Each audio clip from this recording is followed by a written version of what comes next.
a ɗauki kareren farauta, a ɗauri kashi ko a ɓata igiya, a aiki kare ya aiki wutsiya, a amshi kaɗai ne ba a ga mutuwa ba.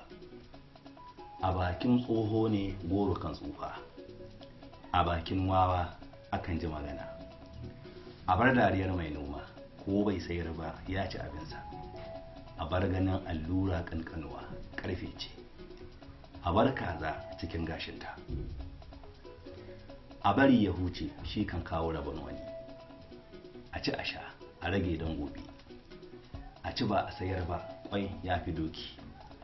A ci yau a ci gobe shi ne ci, a cikin ido ake tsawuriya. A haifi ɗa da samu ya fi a mutu a bar masa gado. A jamu a kai an ba uwar makaho kashi, a kashe wuta tun tana kankanuwa, a lallaba a kaita in ta fito muna so. A lokacin da magana nan bera baya wasa. A mari matacce don mai rai ya ji tsoro, a nema a samu arziki ne. A nuna wani rigingine farin wata, a raba arni da makami, a rabe da alwarar kifi a ruwa, a rabe magirbin yakuwa da na rama, a rabu a gana arziki ne.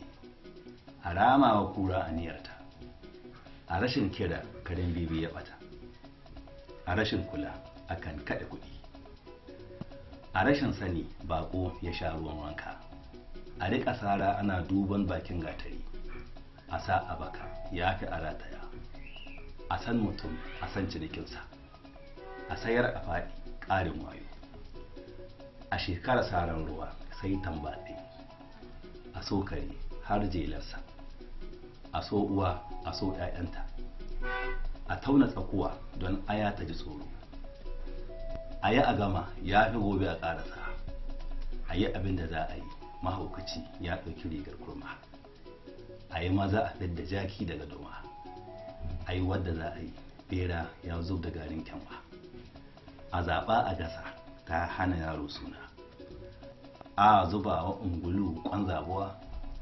Abin kwarai ya saba bacewa a dangana ba takalmi ba.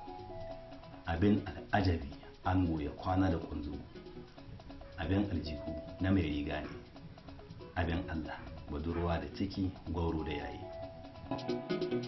Karfafawa, sanar da kanka sabon abin da muka aza ta hanyar danna ƙararrawa. Karfafawa na gwiwa ta hanyar danna subscribe.